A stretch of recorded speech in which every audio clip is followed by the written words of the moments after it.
जो हम पढ़ रहे हैं आओ करे और सीखे, जो कि कक्षा 6 से 8 के लिए हिंदी की वर्क बुक है, जिसमें हिंदी व्याकरण का सारा बेसिक दे रखा है। और आज हम इसमें पढ़ेंगे बच्चों समोच्चारित भिन्नार्थक शब्द। समोच्चारित भिन्नार्थक शब्द जो कि आपकी बुक के पेज नंबर 330 पर है। ठीक है, पेज नंबर 330 पर दे रखे हैं समोच्चारित भिन्नार्थक शब्द। तो जैसे कि हमें इसे पढ़ने से ही पता चल रहा है, समोच्चारित मतलब समान उच्चारित, मतलब जो समान रूप से उच्चारित होते हैं, मतलब बोलने में तो एक जैसे हैं लेकिन अर्थ उनके भिन्न हैं। तो अब हम पढ़ो। कुछ शब्दों के उच्चारण में लगभग समानता लगती है, किंतु ये भिन्न भिन्न होते हैं। इनके अर्थों में भी भिन्नता होती है। ऐसे शब्द समोच्चारित या श्रुति समभिन्नार्थक शब्द कहलाते हैं। मतलब सुनने में तो एक जैसे, लेकिन उनके अर्थ भिन्न हैं। समझो जैसे, तो यहाँ पे कुछ शब्द दे रखे हैं, उनके अर्थ और वाक्यों में प्रयोग दे रखे हैं। तो इसे हम पढ़ लेते हैं, इससे हमें और अच्छे से समझ में आ जाएगा कि समोच्चारित भिन्नार्थक शब्द क्या होते हैं। तो समोच्चारित भिन्नार्थक शब्द में जैसे पहले शब्द है अंश अंश, क्योंकि इन दोनों का उच्चारण लगभग एक जैसा हो रहा, अंश अंश, और लेकिन इनका अर्थ अलग है। तो पहला जो शब्द है अंश, इसका अर्थ है कंधा। यहाँ पे आएगा बच्चों, ये थ नहीं धा आएगा, कंधा। ठीक है, कंधा। वाक्य में प्रयोग है रमेश के अंश में चोट लग गई, अर्थात रमेश के कंधे में चोट लग गई है। उसके समान है अंश, उच्चारण तो समान है लगभग दोनों का, अंश, लेकिन इसका अर्थ है भाग। इस मकान में आधा अंश रमेश का है, मतलब इस मकान का आधा भाग रमेश का है। तो इस प्रकार हमने ये शब्द पढ़ लिए, अंश और अंश, इनके अर्थ दोनों के अलग है। अब दूसरा शब्द है आवास और आभास। आवास मतलब निवास, रमेश का बहुत बड़ा आवास है, मतलब रमेश का जो निवास है बहुत बड़ा है। और आभास, आभास का अर्थ है झलक। मुझे आभास हुआ कि राकेश यहाँ खड़ा था। ठीक है, उसे ऐसा अनुमान हुआ कि राकेश यहाँ खड़ा था। अब अगला शब्द है, तीसरा जो है वह है अनल और अनिल। अनल का अर्थ है आग, जबकि अनिल का अर्थ है हवा। अनल आग, जंगल की अनल ने सारे वृक्ष जला दिए, मतलब जंगल की आग ने सारे वृक्ष जला दिए। अनिल, अनिल मतलब हवा। अनिल ने अनल को संपूर्ण जग में फैला दिया, मतलब हवा ने आग को पूरे जंगल में फैला दिया। अगला शब्द है आशय और आश्रय। आशय मतलब मेरा आशय तुम्हारे परिधान की स्वच्छता से है। ठीक है, आशय मतलब आश्रय सहारा। राजीव बूढ़े माँ बाप को आश्रय देकर बहुत अच्छा महसूस कर रहा है। तो इस प्रकार से हमने ये समोच्चारित भिन्नार्थक शब्द देख लिए हैं और उनके अलग अलग अर्थ देखे हैं बच्चों, वाक्यों में प्रयोग देख लिया है। अब हम आगे पढ़ेंगे अभ्यास 373, जो कि आपकी बुक के पेज नंबर 331 पर है। ठीक है, पेज नंबर 331 पर जो दे रखा है यह करो निम्नलिखित शब्दों का अर्थ लिखकर अंतर स्पष्ट करो। तो हमें इन शब्दों का अर्थ लिखना है और अंतर स्पष्ट करना है। तो पहला शब्द है भाव। भाव मतलब भावना। ठीक है, भावना। और दूसरा शब्द है भव। ठीक है, भाव और भव, इनके उच्चारण लगभग एक जैसे हो रहे लेकिन अर्थ अलग है। तो भव का अर्थ है संसार।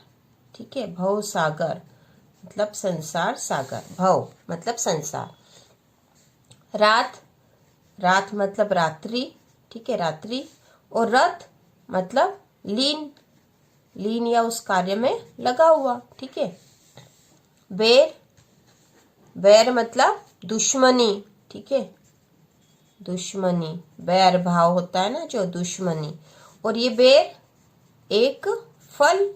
ठीक है, ये क्या है, बैर एक फल है। ग्रह, ग्रह मतलब घर, और ग्रह ये ग्रह होता है नक्षत्र। ठीक है, ग्रह नक्षत्र। तो हमने इनके अर्थ लिख दिए बच्चों। अब है अभ्यास 374, निम्नलिखित समोच्चारित भिन्नार्थक शब्दों का अर्थ स्पष्ट करते हुए वाक्यों में प्रयोग कीजिए। तो हमें इनका अर्थ स्पष्ट करते हुए वाक्यों में प्रयोग करना है। तो पहला शब्द है अन्न अन्य। ठीक है, अन्न और अन्य का हमें यहाँ अर्थ लिखना और फिर वाक्यों में प्रयोग करना है। तो अन्न, यहाँ पे ये गलत लिखा हो, अन्न होना चाहिए था, है ना, अन्न। ठीक है, ये अन्न अन्य। तो अन्न मतलब इसका अर्थ क्या होगा, अनाज। इसका वाक्यों में प्रयोग करेंगे, उसने अन्न का एक दाना भी नहीं खाया। ठीक है, ये हमने वाक्यों में प्रयोग कर दिया। आप कोई सा भी वाक्य बना के अपने मन से भी लिख सकते हो। उसने अन्न का एक दाना भी नहीं खाया। अन्य मतलब दूसरा। मैं अभी अन्य कार्य कर रहा हूं। अन्य कार्य कर रहा हूं। ठीक है, मतलब कोई दूसरा कार्य कर रहा हूं। अन्य मतलब दूसरा, ये नहीं कोई अन्य। अकथ मतलब जिसे कहा न जा सके। ठीक है, जिसे कहा न जा सके, जिसे कहा न जा सके, अकथ। उसने एक अकथ कहानी सुनाई। ठीक है, अथक मतलब कठिन। वह प्रथम आने के लिए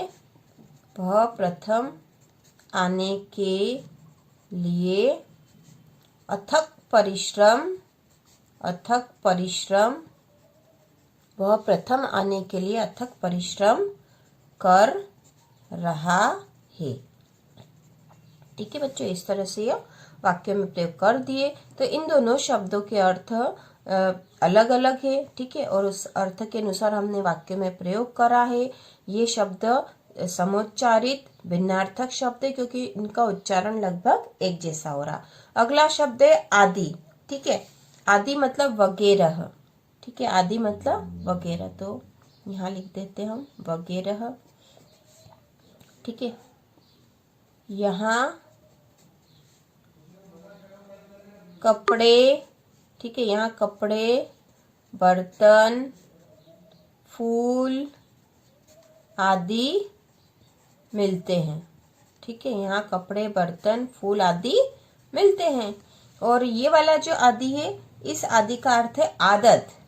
आदि मतलब आदत। ठीक है, आदत के अनुसार ये आदत। वह शराब पीने का आदि है। ठीक है, आदत है मतलब। ठीक है, तो यहाँ पे हमने इन दोनों आदि और आदि के अर्थ लिख दिए हैं। अब अगला शब्द है उपकार।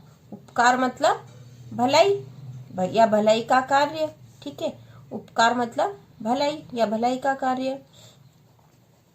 मोहन ने पानी देकर हम पर उपकार किया है।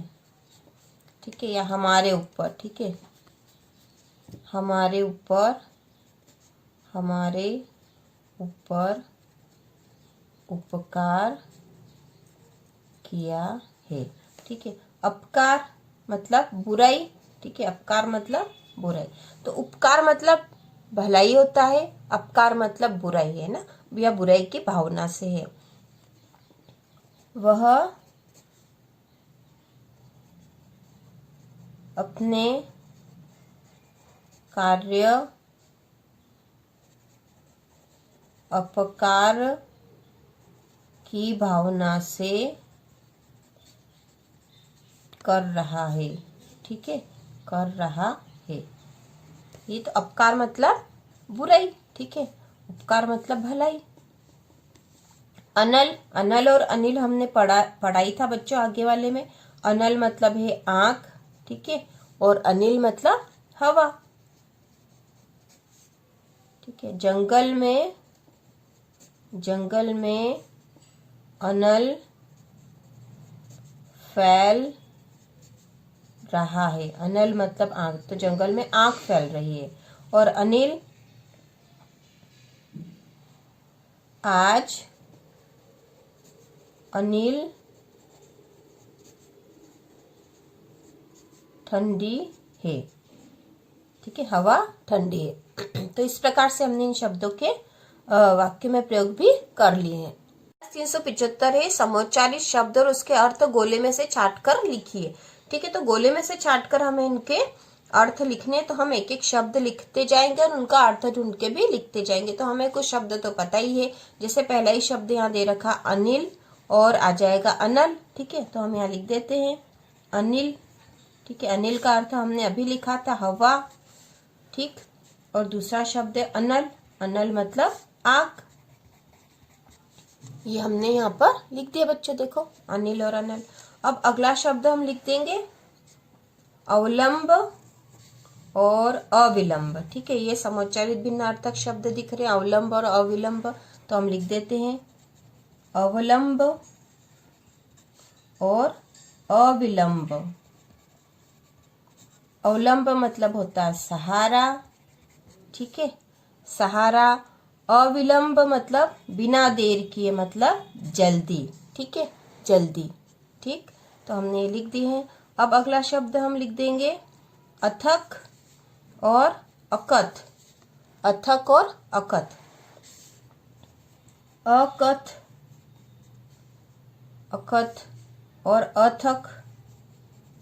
ठीक है, तो अथक का तो अर्थ हो जाएगा बिना थके। ठीक है, बिना थके। तो हम यहाँ अथक मतलब बिना थके। अकथ जिसे कहा ना जा सके, तो इस शब्द का यहाँ पर अर्थ नहीं दे रखा। ठीक है, तो अकथ हम लिखेंगे बिना कहा, जिसे कहा ना जा सके, जिसे पूरी तरह से नहीं कहा जा सकता, उसे अकथ कहते हैं। ठीक है, अब अगला शब्द है, देखो बच्चे जो हो गए हैं वो हम राइट लगाते जाएंगे तो हमें समझ में आ जाएगा। यहाँ पे आग भी हो गया था। ठीक है, और अनिल का हवा भी हो गया था, तो यहाँ नहीं दे रखा था। अब हम करेंगे अर्जन, अर्जन और अर्चन। ठीक है, तो अर्जन मतलब होता है संग्रह। ठीक है, अर्चन मतलब पूजा। तो हम लिख देते हैं अर्जन और अर्चन। अर्जन का होगा संग्रह, अर्चन मतलब पूजा। अब क्या बच्चा देखो, अब है बच्चों आहुत और आहुति, है ना, आहुत। और अब यहाँ पे अवलंब का सहारा भी हो गया था, हमने राइट नहीं लगाया। अविलंब जल्दी हो गया था। ठीक है, तो अब बच्चा क्या है, बुलाया हुआ है ना, बुलाया हुआ बच्चा है। और बाकी तो हो चुके हैं पूरे, है ना, हमने सब पे राइट भी लगा दिया। देखो देखो सब पे लग चुका है। तो अब बच्चा यहाँ पे बुलाया हुआ है ना, तो हम ये दोनों शब्द लिख देते हैं आहुत, आहुत और आहुति, आहुति। तो आहुत का अर्थ है बुलाया हुआ, बुलाया हुआ। ठीक है, बुलाया हुआ। और आहुति, आहुति का अर्थ वैसे तो होता बलिदान, यहाँ दे नहीं रखा पर हम लिख देंगे बलिदान। ठीक है, तो बुलाया हुआ हमने कर दिया, हमने इस पे राइट भी लगा दिया। तो अब यहाँ कुछ बचे नहीं है, है ना, कुछ शब्दों के अर्थ नहीं दे रखे थे। अनिल का, अनिल का हवा भी नहीं दे रखा था यहाँ पे बच्चों, तो हमने लिख दिया है। और ये जो अभ्यास 375 है आपकी बुक के पेज नंबर 332 पर है। ठीक है, तो ये हमारा जो हो चुका है। अब अगला है अभ्यास 376। ठीक है, अभ्यास 376 बहुत आसान है। पहला है जंगल की के कारण पूरे जंगल में फैल गई। तो इसमें अनिल और अनल दो शब्द दे रखे। अनिल मतलब हवा, अनल मतलब आग। ठीक है, तो जंगल की, तो हम क्या लिख सकते हैं, देखो जंगल की आग हवा के कारण पूरे जंगल में फैल गई। तो हम लिख देते हैं जंगल की अनल, अनल मतलब आग, कामा लगा के अनिल के कारण, अनिल के कारण पूरे जंगल में फैल गए। तो जंगल की आग हवा के कारण पूरे जंगल में फैल गई। अगला शब्द है दूसरा रिक्त स्थान है बच्चों, में चोट लगने के कारण राकेश के शरीर का एक खराब हो गया। तो अंश आएगा या अंश, तो ये अंश होता है कंधा, ठीक है, और ये अंश एक हिस्सा, ठीक है। तो हम यहाँ पे लिखेंगे अंश में, कंधे में चोट लगने के कारण, तो अंश में चोट लगने के कारण राकेश के शरीर का एक अंश, ठीक है, हिस्सा खराब हो गया, ठीक। अगला है तीसरा, अपने कार्यों के द्वारा अपने व्यक्तित्व को बनाए रखना बड़ी बात है। अभिराम, अपने कार्यों के द्वारा, अभिराम मतलब सुंदर होता, अविराम बिना रुके, ठीक है। तो अपने कार्यों के द्वारा अविराम, ठीक है, बिना रुके अपने व्यक्तित्व को अभिराम, अपने व्यक्तित्व को सुंदर बनाए रखना, है ना, अच्छा बनाए रखना बड़ी बात है, ठीक है। तो यहाँ पर हमने ये कर दिया है, ठीक है, आपको दिख रहा होगा बच्चों। अगला है हाथ में पकड़कर चलाए जाने वाला जैसे तलवार, तो यहाँ पे अस्त्र और शस्त्र वाला जो है, तो अपने हाथ में पकड़कर चलाए जाने वाला जैसे तलवार कहलाता है, तो हाथ में पकड़कर जो चलाया जाता है वो शस्त्र है, और हाथ से फेंककर मारा जाने वाला हथियार अस्त्र, ठीक है, कहलाता है। तो ये हमने लिख दिया है। अगला है छात्र कर रहे थे, हम शिक्षक करवा रहे थे। तो छात्र क्या कर रहे थे? छात्र अध्ययन कर रहे थे, है ना, छात्र अध्ययन कर रहे थे, क्योंकि यहाँ दो दे रखे, अध्ययन और अध्यापन। तो छात्र अध्ययन कर रहे थे, हम शिक्षक अध्यापन करवा रहे थे, ठीक है। तो ये जो रिक्त स्थान है आपकी बुक के पेज नंबर 333 पे है, ये भी हमने कर लिया।